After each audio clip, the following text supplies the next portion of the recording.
Wee Kim of South Korea entered the day 8 under par after his Thursday round of 62. He found himself in a tricky situation on the par 5 17th hole, needing this putt to save par, but he would be able to do so. He was playing in the same group as Keith Mitchell, who had a birdie putt from close range. He would connect on that opportunity. Mitchell would shoot a 67, and he is at 4 under through 36 holes. While Kim would hit his tee shot on 18 very close to the flag, he connects on the birdie putt.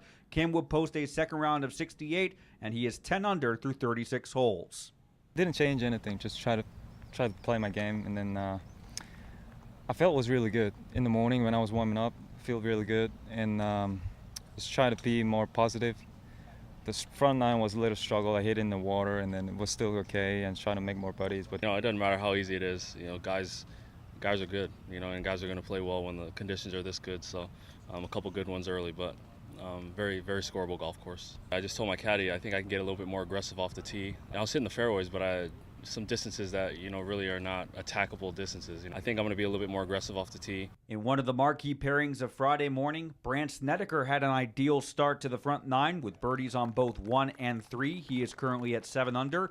He was playing in the same group as Phil Mickelson, who had several up and down situations in that stretch, including a sand save on the par 3 third, but he posted a second round 69. But Webb Simpson able to continue his momentum from Thursday, and Anirban Lahiri with a Friday 61, and that means both players are at 12 under. Today was a little tougher than yesterday, but almost just as satisfying being 2 over early, coming back, shooting 3 under.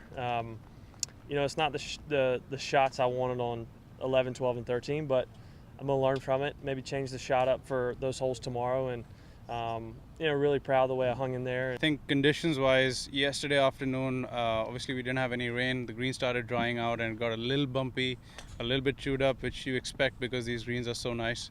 So this morning I was actually, just telling myself yesterday that just stay calm. You're going to get easier conditions in the morning tomorrow. Yeah, it was a wax on, wax off kind of round. We had the umbrella out and back in and out and back in. But again, it wasn't ever enough to make you uncomfortable.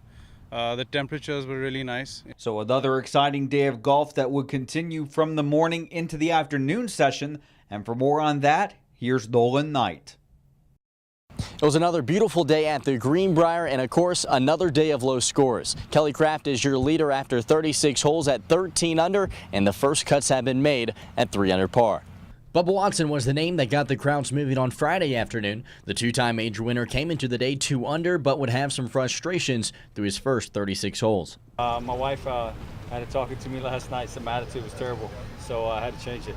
Last few holes I got frustrated just because I thought I hit some good putts and didn't make anything. My whole goal today was to get it around top 15 so I could have a chance on the weekend, and we were close to that. Had to get to 7 under, but all in all, it's a good 2 days. I'm still have a chance to fight and compete and try to win. Another player everyone's been keeping an eye on is the 2017 Rookie of the Year and defending Greenbrier Classic champion Xander Schauffele, who shot 4 under for both rounds and would have some great shots, including this birdie on 10. He would birdie 14, 15, 16, but miss a big chance on 17. 17 was sort of an unfortunate chip that I pulled off there, and then 18 I had 10 feet for birdie as well. So I've been giving myself good looks and making a few here and there. I just kind of need to get something going. I had a lot of stupid bogeys and really good birdies, and they kind of equal each other out. So fix it on the weekend. But the name that finished on top of the leaderboard was Kelly Kraft. Kraft finished 7 under on the day after a solid 6 under on day 1. Despite a shaky season, the 29-year-old thinks that this could be a change. Yeah, my season's been a little disappointing this year. I had a pretty good season last year, and I've just been kind of had a decent start to the year, and then I slowed down mid-year, and I've been kind of slipping on the FedEx list. But I've been working on some things that I knew are finally going to click. It's just taken a little while longer than anticipated. So I'm glad to find myself up here this week and see if I can continue the good play. We're halfway through the tournament, and going into the weekend, we're supposed to have some really good weather, so expect some great golf. And for WOAY Newswatch, I'm Nolan Knight.